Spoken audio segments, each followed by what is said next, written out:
So should you play Dune Awakening or not? Basically, I'm not gonna waste your time. I'm gonna basically tell you what to expect from the game, like how the game is, what the game is, what to expect from the gameplay loop, like actually playing the game and all that, so you do understand what you're getting into. And then after that, we're gonna talk about the pros and cons, what they did right, what they did wrong about the game and all that.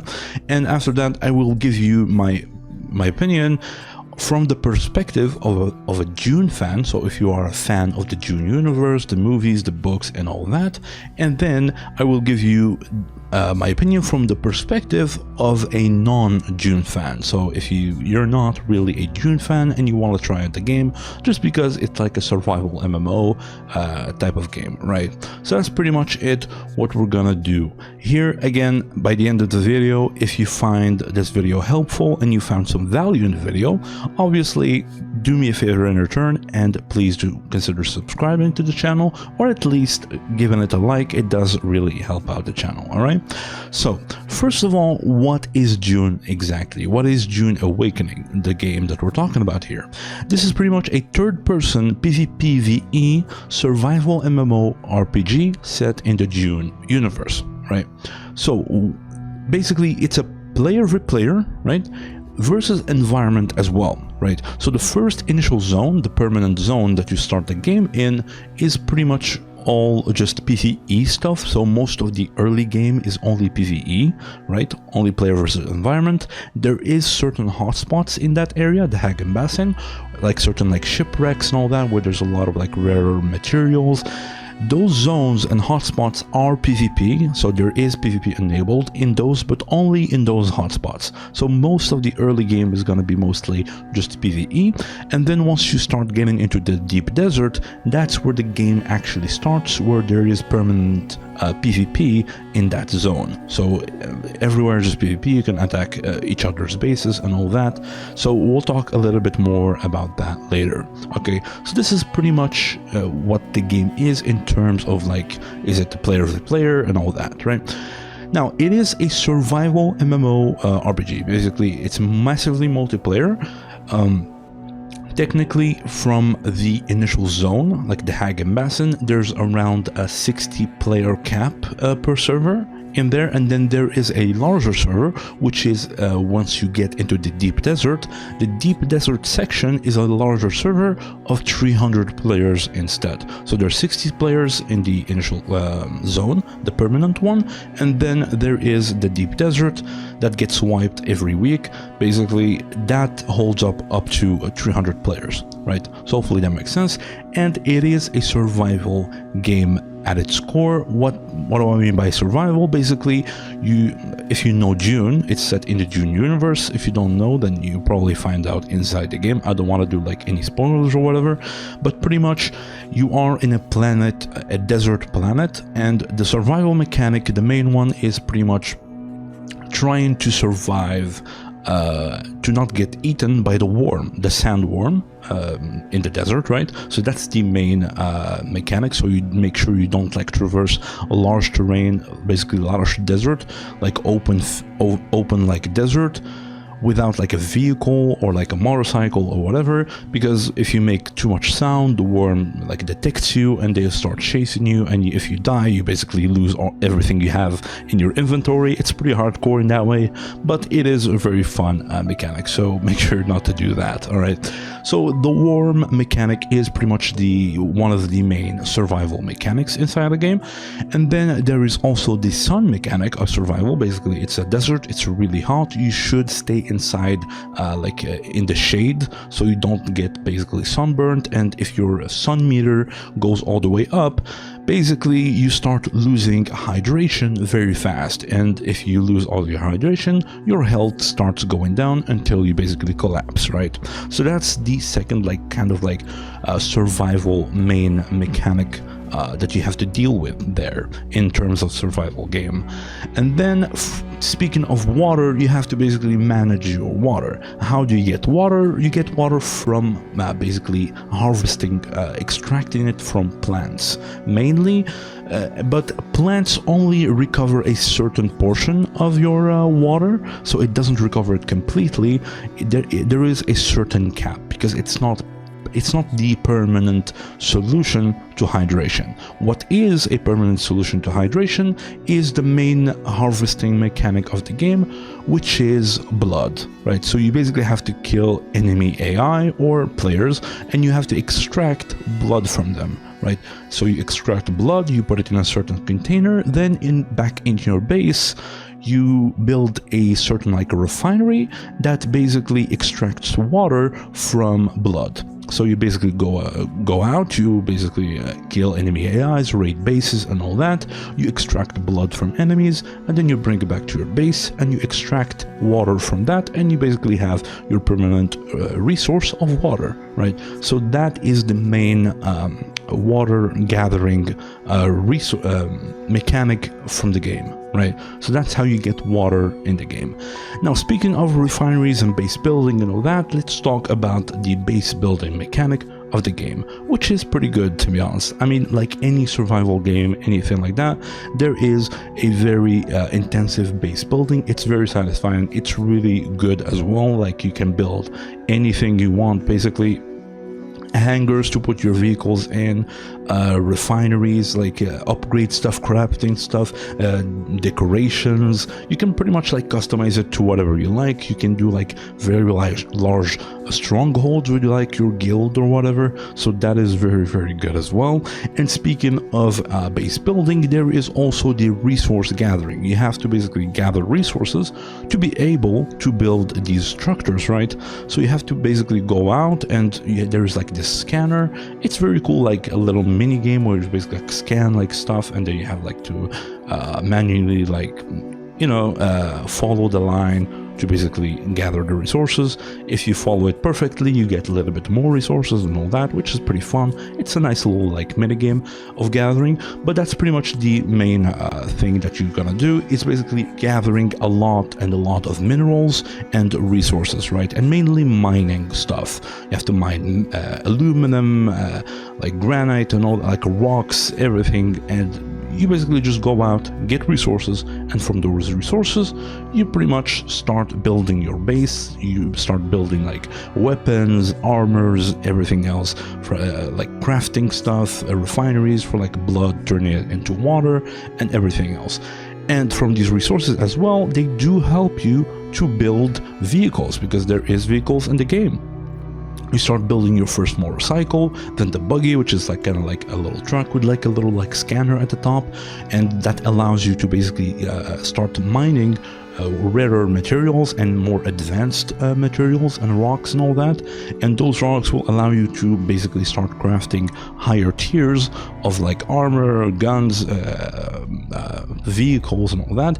And from the buggy, you start gathering resources to build your first basically the ornithopter, like those like weird like insect-like looking helicopters, right? Those are the main vehicles of the game, basically the aircrafts. So that's pretty much the vehicles that you are going to be building, and those vehicles, again, they will help you gather resources way more efficiently, basically way faster as well. And they do have a lot of like storage and all that, so it makes your life a little bit easier.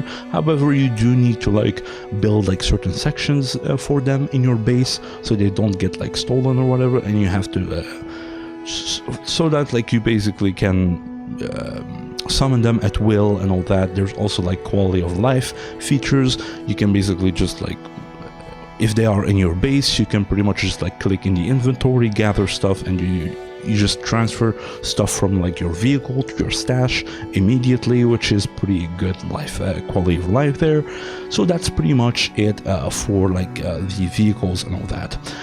Now, gathering resources and building stuff is there as well. What's also there is the enemy bases. So you have to actually raid like enemy AI bases. There's like small camps, big camps, strongholds, laboratories, or like very like deep caves with like laboratories and all that in enemy bases that you can go inside. You can raid them, kill the enemy AIs, kill like the kind of like boss-ish enemies with like shields and all that, like a little bit more stronger leaders of enemies there. And you can gather basically their resources and their materials from like their chests and all that.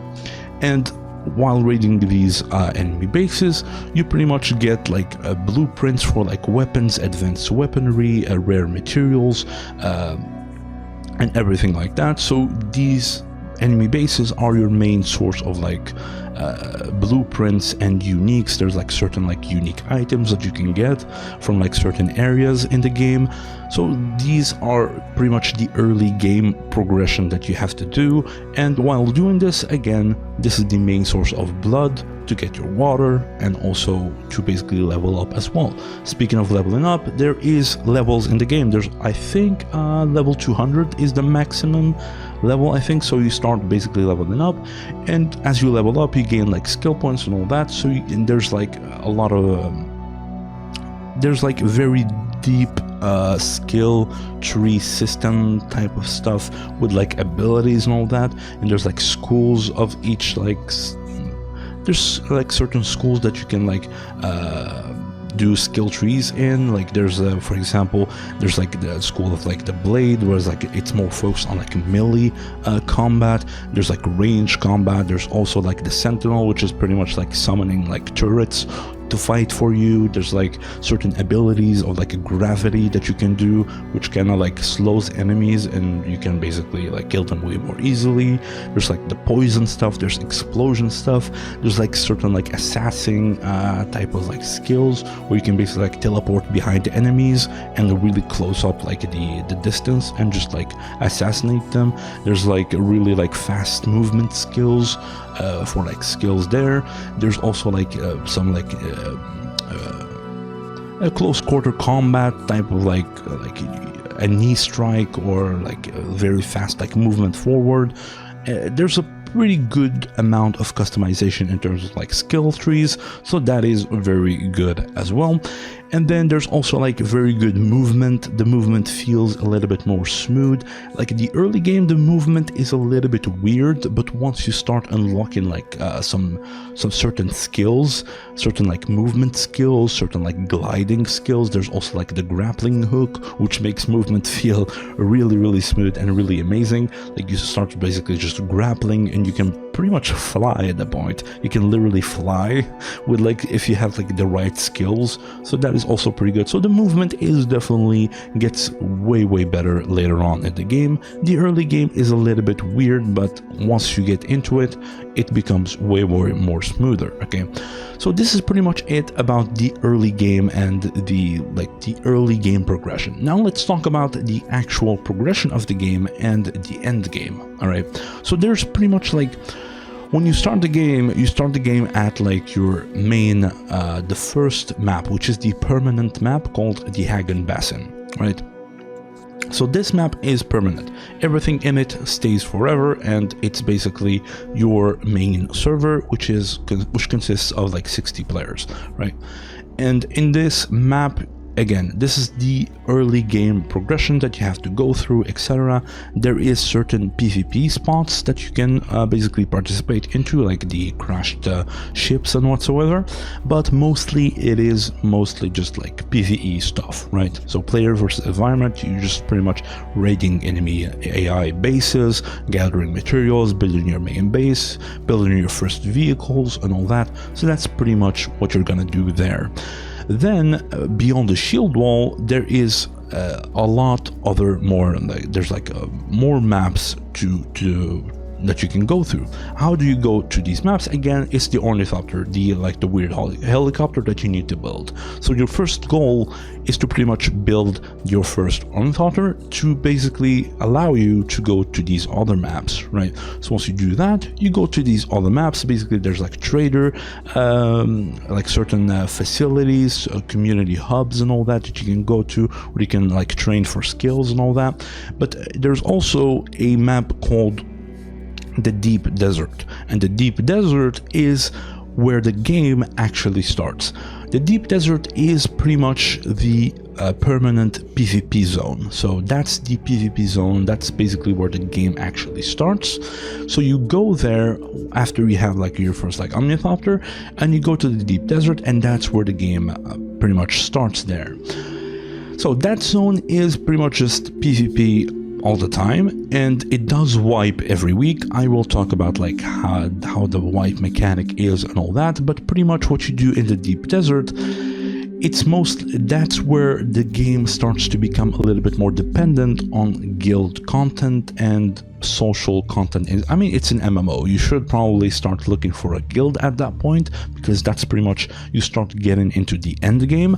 But the deep desert pretty much is where you get like the higher resources, the higher rarer unique materials. There's also the spice gathering spots there, spice explosion events and all that. There's a lot of verticality as well. There's like caves and everything that you can explore. So there is a pretty large, and it's very, very large as well. It's like the Hagen Basin, the first area. The deep desert is almost like at least like 50 times the size of your first area, I think, or something like that. I'm not really sure, but I'm pretty sure like it is very, very huge, right? It is very, very big. So that's pretty much where you get your end game gear from. Now, I said basically like the spice and everything else. Basically, what you can do is like this spice is you have to gather the spice, and the spice is this like very rare resource. It's pretty much like cocaine or whatever, right? It's like a drug that is very, very valuable, right? And you can only gather it in the deep desert.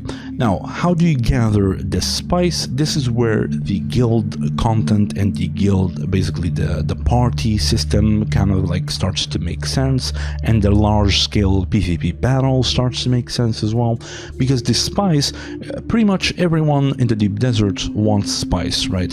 And that's where you start getting competition, right? And if you start getting competition, pretty much you start getting like these hotspots where there's like spice and everything. There's hotspots where there's like crashed ships.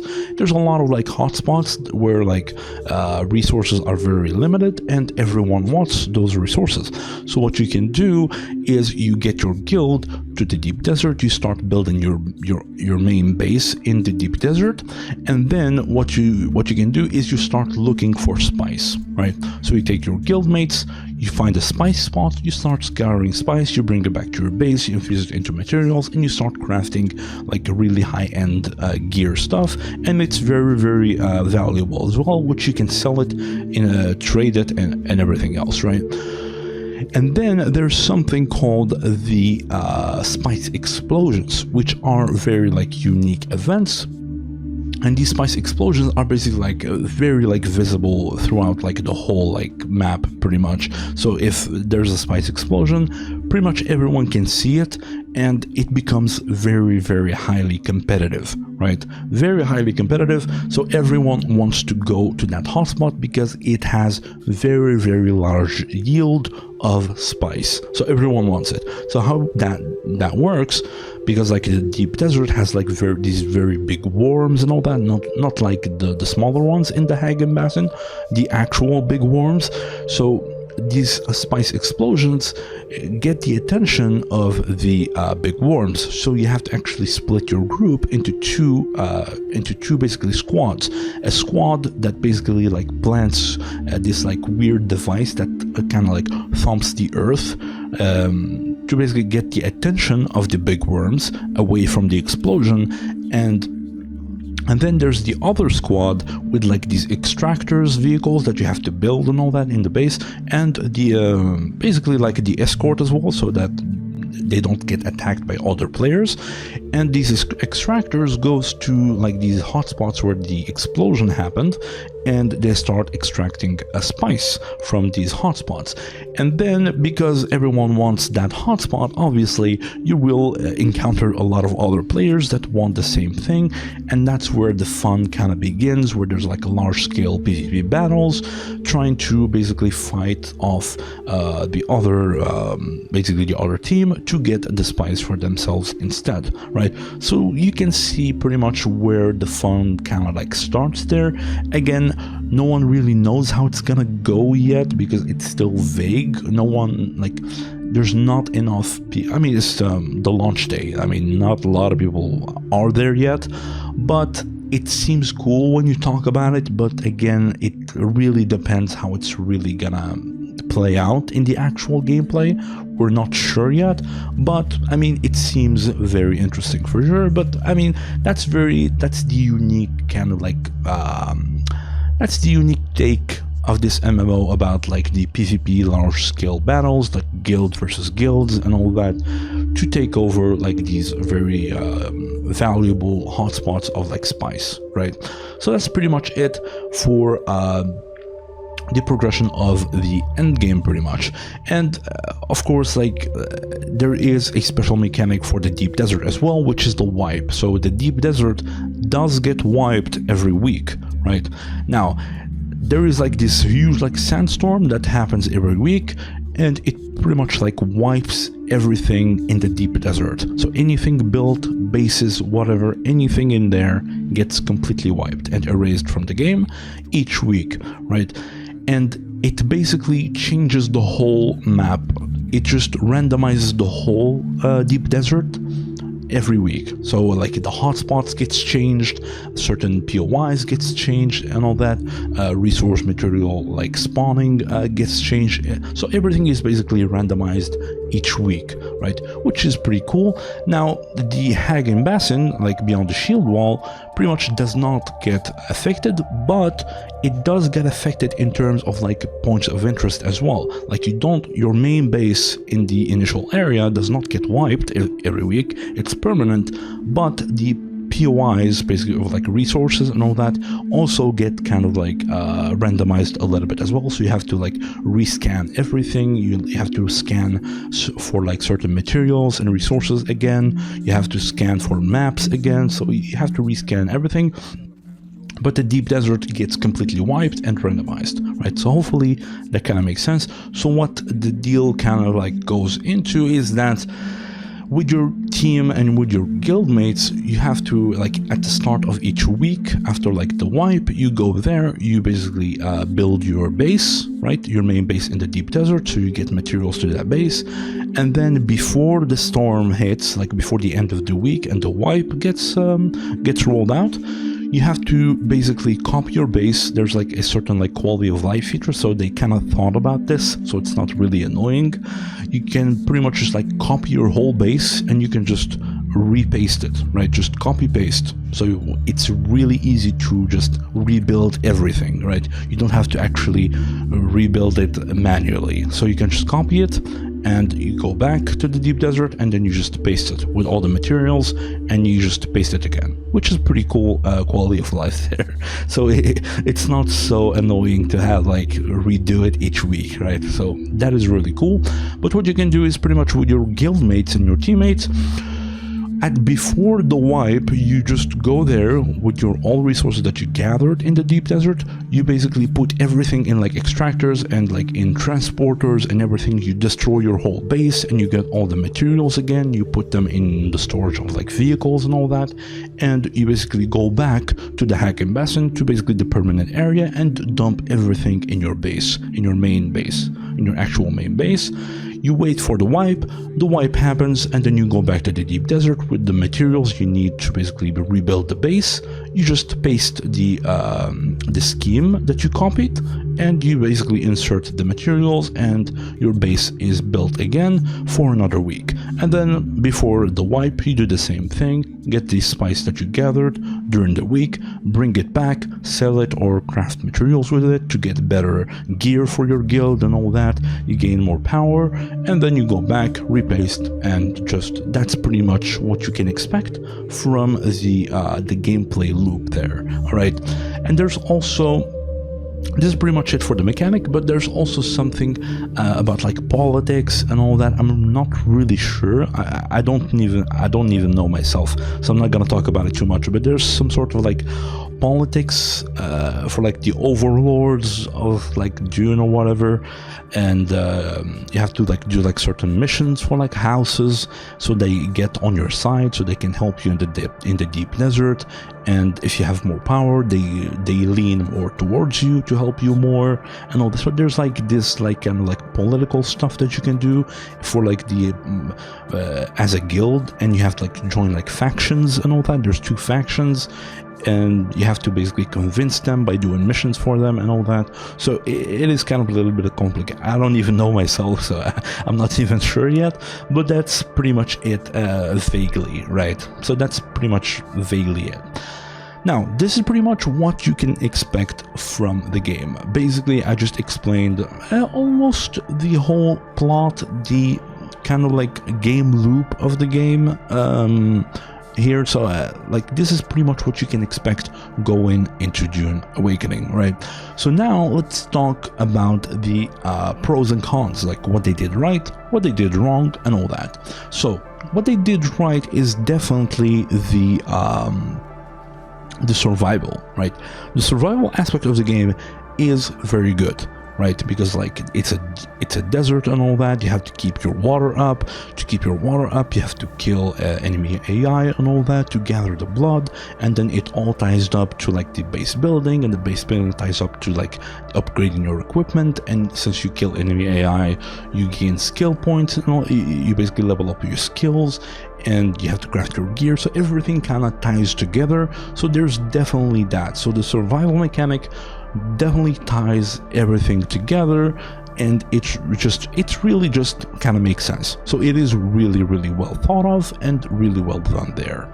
Now there's also, in terms of immersion, the immersion, they did such a really good job at making you feel like you are playing in the Dune universe, right? So everything is Dune, like the conversations, the lore, the setting, the things that you build, the style of the things that you build, like the art style of the game, like everything breeds Dune, and that is really good. So it is definitely really amazing that you have pretty much like the immersion is definitely there. Now the lore and story, I'm not really sure yet about like the lore and story of the game, but like lore wise and story wise it is pretty accurate. However, just keep in mind that the Dune universe, right, like in the Dune universe, the actual Dune movies and books, like in the game, the Dune, basically the lore and story, it's set in a different reality, or a different, like, it's kind of like in a different timeline. So it's not exactly one-to-one with the movies and the books and all that. So it is a little bit of a different perspective on the actual game and the actual story of like the movies on all that. So it is a little bit different there, so just keep that in mind.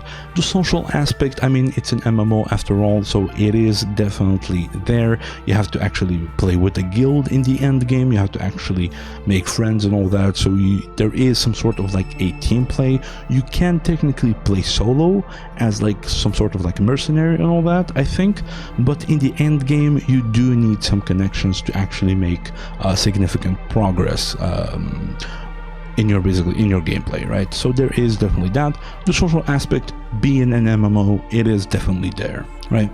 So also something very cool that they did is the deep skill tree system. I mean, as I said, a lot of skills, like the skills look awesome. There's a lot of depth into that, like there's a lot of like variety, and like it is very good. Like there's like certain builds that you can go through, there's certain unique weapons that ties to that, to those like certain builds and all that. So that is pretty much like the skill tree system is it's pretty good. There's a lot of variety, the skills look cool, and it's pretty much that's pretty cool.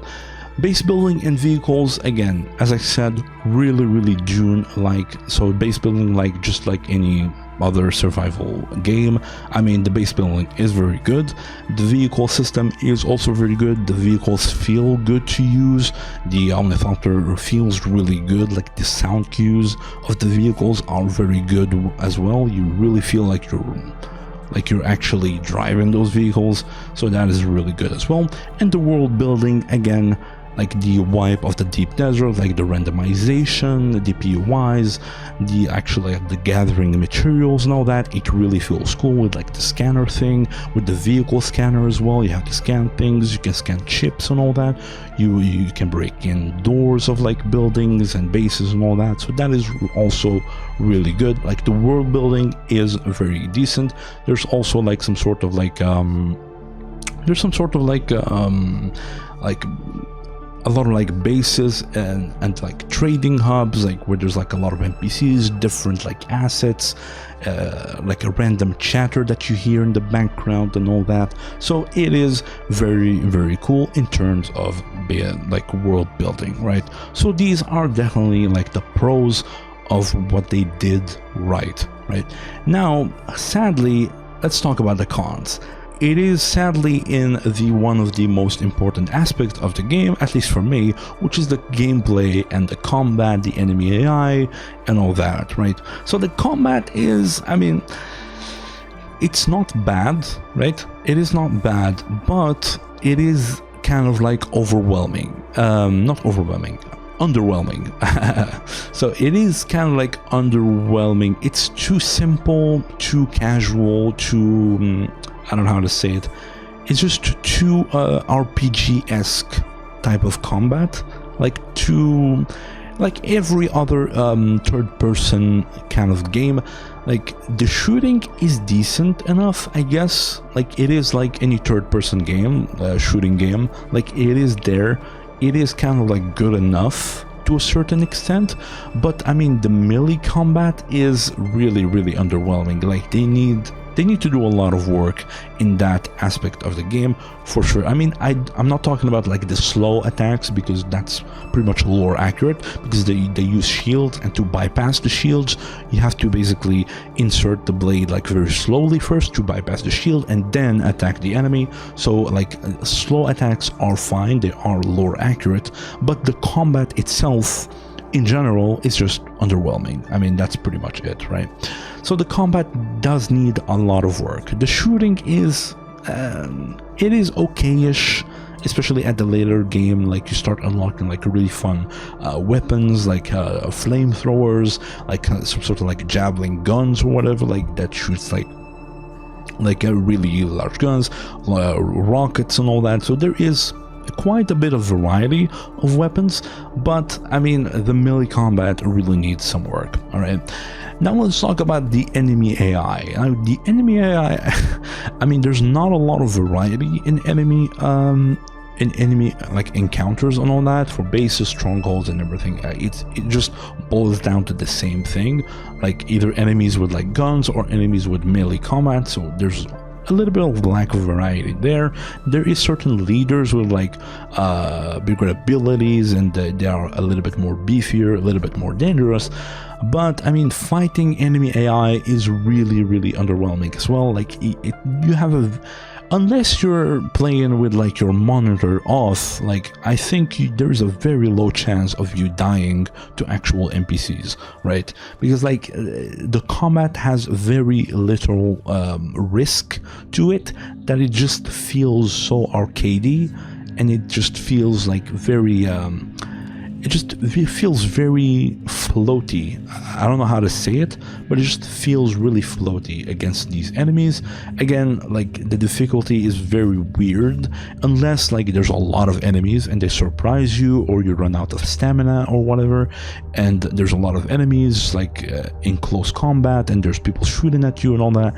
That maybe is a little bit harder, but I mean, other than that, like the enemy bases, especially in the early game and all that, they are very, very underwhelming, let's just say that, right? So the enemy AI is definitely like, it definitely needs a lot of work. Like the shooting guys, they don't even take cover or whatever most of the time, they just like keep shooting at you. And like the melee guys, they have no value for their life at all. They just like keep sprinting at you until they get into like melee range, and then they start attacking you. Like maybe like make them like take cover and wait for you to get close and then ambush you instead, or something like that. Like they need to feel a little bit more like actual players, to be honest.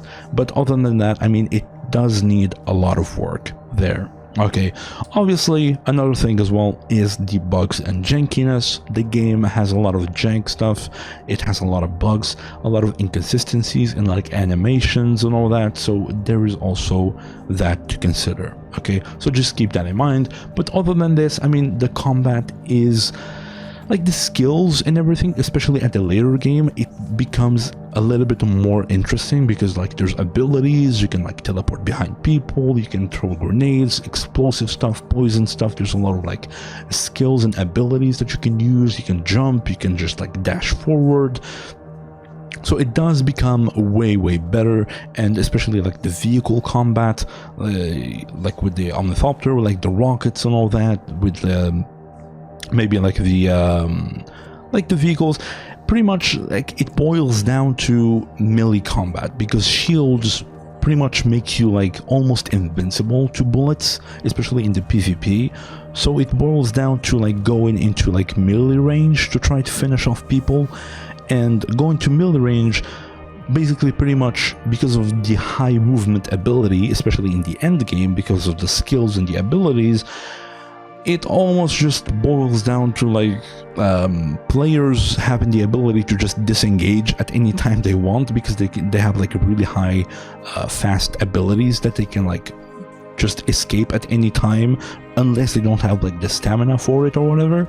So it kind of boils down to, it's kind of very underwhelming in that sense, right? So hopefully this kind of makes sense. So the combat, this is pretty much like the main cons of the game. Like it's really sad because it does a lot of things correctly, as we said in the pros, but the main thing, at least for me, which is the combat and the enemy AI and everything of that, I don't really mind the bugs and jankiness, but the enemy AI and combat, for me personally, it needs to be a top-notch for me to play the game, right? And sadly, it is not. Like from what I've watched and from what I've seen and all that, like it's definitely a turn off for me, right? So that's pretty much my opinion there. Now, let's talk about the actual perspective.